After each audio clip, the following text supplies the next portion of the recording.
Ambisi pemerintah menjadikan ibu kota Nusantara sebagai pusat pertumbuhan ekonomi baru kini memasuki babak baru. Otorita IKN resmi memperkenalkan konsep Greater Nusantara dan mulai mengalihkan fokus dari pembangunan kawasan inti pemerintahan menuju integrasi ekonomi dan pembangunan regional yang lebih luas. Pertanyaannya, konsep seperti apakah Greater Nusantara itu dan bagaimana konsep ini akan mengubah masa depan IKN? Konsep Greater Nusantara ini pertama kali dikenalkan oleh Otorita IKN atau OIKN dalam sebuah diskusi tata ruang regional yang diadakan di kantor Otorita IKN pada Jumat 5 Juni 2026. Konsep ini merupakan modifikasi dari amanat awal Undang-Undang Nomor 3 Tahun 2022 mengenai skema 3 kota yang hanya mencakup IKN, Balikpapan, dan Samarinda. Dengan adanya konsep Greater Nusantara, jangkauan wilayah kini diperluas hingga Kabupaten Penajam Pasir Utara dan Kabupaten Kutai Kartanegara.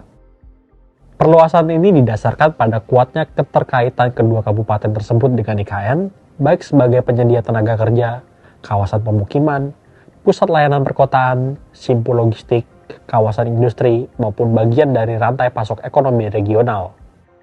Dengan konsep ini, proyek IKN mencoba mengaitkan masa depan ekonominya dengan daerah-daerah penyangga di Kalimantan Timur guna menghindari resiko kota mati yang kerap menimpa ibu kota baru di berbagai belahan dunia.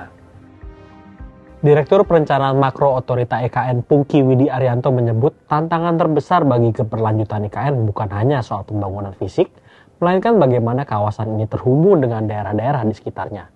Karena itu, pengembangan Greater Nusantara dirancang dengan melibatkan wilayah sekitar agar manfaat pembangunan tidak berhenti di kawasan inti IKN. Pungki menegaskan Nusantara tidak bisa tumbuh sendiri. Untuk berkembang menjadi pusat ekonomi baru, IKN membutuhkan konektivitas, dukungan, dan kolaborasi yang kuat dengan kota di sekitarnya. Pada tahap awal pembangunan IKN, kehadiran investasi, pembangunan infrastruktur, serta aktivitas ekonomi yang tumbuh menciptakan peluang usaha, lapangan kerja, dan peningkatan kesejahteraan masyarakat. Data internal otorita dari Fasilitas Pendukung Penerapan Skema Pendanaan atau PPSP mengklaim dampak rambatan ekonomi atau spillover effect mulai bekerja di tingkat lokal.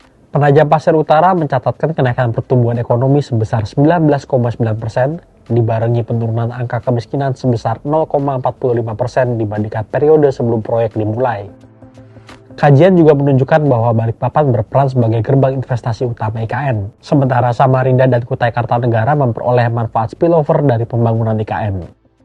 Beberapa akademisi yang hadir dalam diskusi tersebut optimistis jika keberlanjutan pembangunan IKN akan memberikan spillover effect yang lebih besar.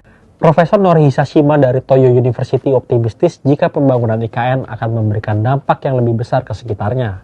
Hal tersebut akan terwujud apabila setiap daerah di sekitarnya memiliki peran yang jelas dan saling terintegrasi.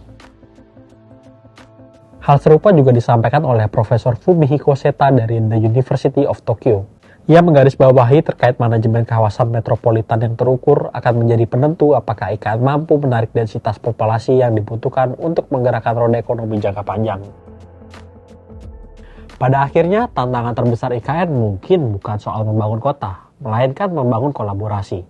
Pengalaman kawasan metropolitan lain di Indonesia menunjukkan bahwa koordinasi lintas wilayah sering kali lebih sulit daripada pembangunan fisik itu sendiri.